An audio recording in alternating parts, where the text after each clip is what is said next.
It had been 24 years since she'd last seen it, but the place looked exactly the same, and to be honest she wasn't sure if that was for the better or for the worst. After running away from her homeland nearly a quarter of a century, before she had only returned at her father's intense insistence, it was time to face the music she had been fleeing so hard from. Her brother's selfish abdication a mere few months before had meant that Anastasia was now the only heir to the Elvish throne, a title that seemed to only grow heavier the longer she thought about it.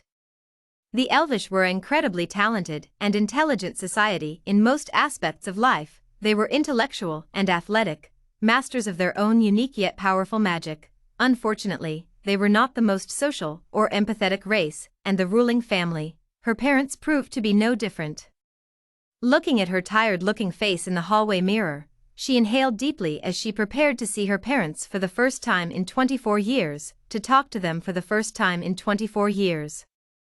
Tucking her lilac-shaded bob cut behind her ears, she studied her youthful features that seemed so much older the longer she looked.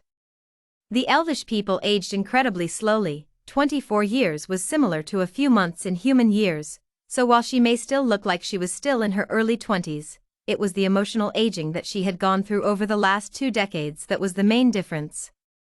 Roaming the Elvish lands in disguise had been one of the most incredible trips of her life. Away from the stifling expectations and emotionless manner of her parents, she had been free to live her life the way she wanted. No one cared about the spare, so slipping away from her family was easier than she had expected. In fact, if it wasn't for her buffoon of a brother abdicating to run off with a girl, a tale as old as time itself, she probably wouldn't have come back.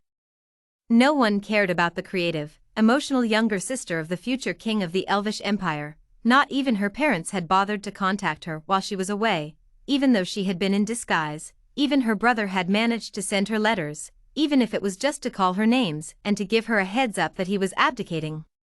Now that she was back as per her duty, not only to her family, but to her country as well, she didn't know what to feel. Perhaps she should try doing what her parents did and simply not feel. Deep down she knew she couldn't eradicate the sensitive, emotional part of her. It's what fueled her creative nature and allowed her artistic talents to flourish. She had funded her time away through a mix of artwork commissions and through the elemental magic she had been born with, an elemental magic that was as flamboyant as it was useful. Here comes Anastasia Anita Luxurnia Adrigenoli. Shushing the doorman to the throne room with a heated glare, she nodded once to herself before she entered the room where her father and mother sat side by side on elaborate thrones. They looked no different physically, but their eyes showed the true weight of what Anastasia had missed in her time away. Breathtaking beauty aside, the coldness in their eyes had goosebumps erupting all over her skin. She knew they hadn't missed her, but the blatant indifference in their identical gazes as they looked upon their heir, it was a hard fact to swallow. You will be attending lessons with Anna Glad again to get you back up to speed with the ways of the royal family, and to ensure you act how the future Queen of Elvland should. Your quarters are still exactly the same as they were when you left, and I expect you to behave exactly like I expect you to. You are now dismissed. At her father's harsh tone, she looked towards her mother for any advice, for support even. She didn't know what she was expecting though. Perhaps she was being idiotic, definitely being idiotic. Her mother's avoidance of eye contact only further cemented her knowledge of the fact that her parents cared about nothing except their reputation, and that her mother was still just as spineless as usual.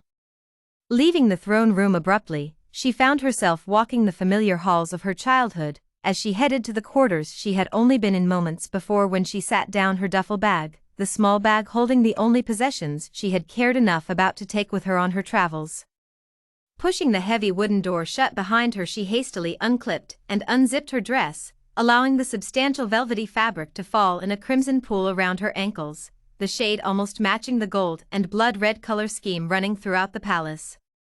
The pomp and circumstance of the royals had Anastasia rolling her eyes as she slipped into the comfortable summer dress she had purchased from a small coastal tribe she had spent a couple of years with.